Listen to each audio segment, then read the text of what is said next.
Well, good afternoon, and thanks for tuning in to First at 4. I'm Tom Hansen. And I'm Kelly Volk. The weather has calmed down significantly from earlier this week, but people are still dealing with the results of the winter storm. Yeah, take a look at these pictures from Northeast Kelloland. Lake Regional Electric Association crews have been out working to restore power knocked out by, as you can see it, the ice. These pictures are from rural Marshall County. Wow. Yikes. According to the co-op's website, outages have gone from 45 this morning to just a handful right now. Amazing pictures. Quite a bit of ice. Well, parts of North Dakota are also cleaning up following the storm.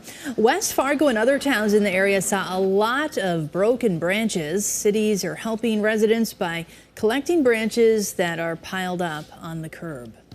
And that ice was sure a problem. Yeah, it's beautiful, but you know, the one thing too, we've been dealing with a lot of fog this winter. Have you noticed that? Yeah, what's going on, Jay? Yeah, some of that. I expected a better report from you, Kelly. We know you're on the road in North Dakota this weekend, seeing some of that ice. Yeah, as Tom said, we have had a lot of fog. We got some right now, but it's out, say, the James River Valley and the Missouri River Valley. It's even kind of lifting, but I'll show you that in just a second. Here's what it looks like in Sioux Falls. We have those clouds. Of course, the cloud deck lowered last night. It went back up today. Nothing coming out of those clouds, but it did cut off our sunshine. Nevertheless, it's been a mild day, 35 right now at Falls Park with that northerly breeze.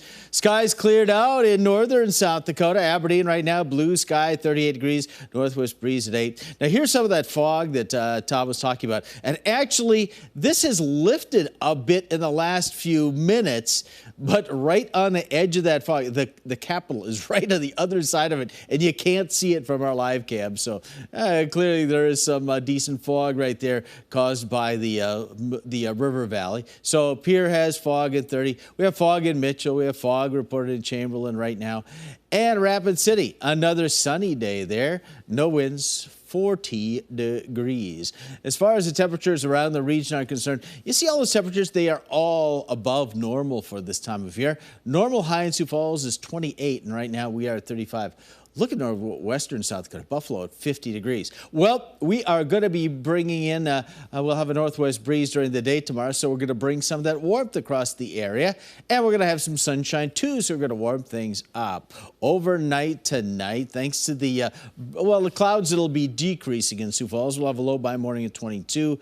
Aberdeen down to 12, Pierre 11. Rapid City clear and 22 degrees. Then for your day tomorrow, mostly sunny skies. A gentle westerly or northwesterly breeze bringing in some drier air and warmer air. 37 in Sioux Falls, 37 in Aberdeen, 38 in Pierre, and Rapid City, 46 degrees. Now, we'll cool things off a little bit this weekend. In fact, looks like the coolest days are probably going to be Sunday, New Year's Eve, and Monday, New Year's Day. But when I say cooler, I'm saying really back to normal for this time of year. We'll talk about that and take a look at next week in just a few minutes. Thank you, Jay. Well, South Dakota's multi-million-dollar ice fishing industry is off to a slow start this winter. Matt Staub, the owner of Northview Bait and Tackle, says this is the worst December he's had in 18 years. He says ice fishing is non-existent so far this year. Now, coming up at 6, we'll hear from the South Dakota Game Fish and Parks Department about the conditions they are seeing and what to look for if you are venturing out on the ice in the coming weeks as it likely turns colder. Well, the delayed start of winter has many people waiting for a Great Bear Ski Valley to open, but you'll have to wait just a little longer. Kelloland's Renee Ortiz takes us to the slopes for an update.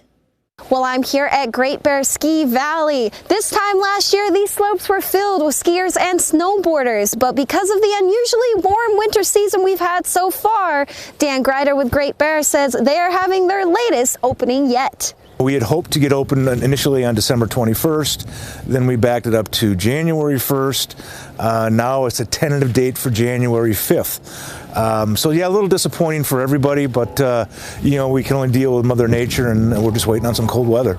Over 1,600 season ticket holders are waiting to hit the slopes. I'll tell you about that in my full report coming up tonight. Reporting in Sioux Falls, Renee Ortiz, Kelloland News. Thanks, Renee. And we will have a closer look at the plans to open and hear from people ready to hit the slopes. That's coming up tonight at 10.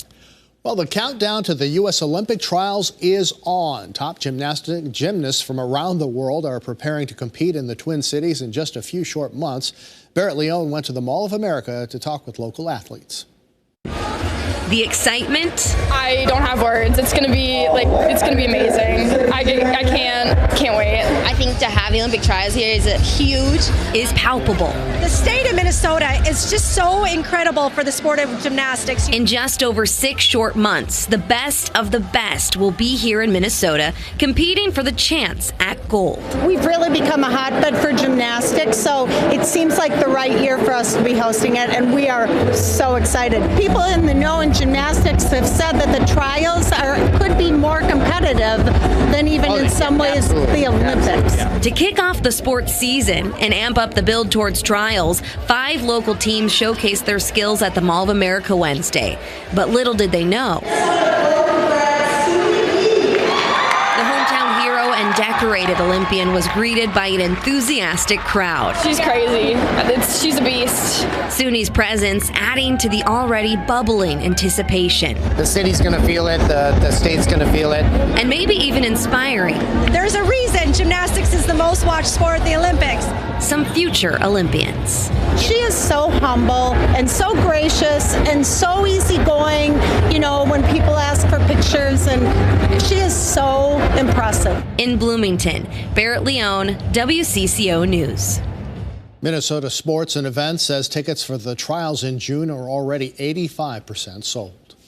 Meanwhile, flag football has been approved for the 2028 Summer Olympics. The sport has also received the backing from the NFL, and nearly 24 NAIA colleges have started issuing scholarships to female players. On the youth level, teams and leagues are springing up around the world.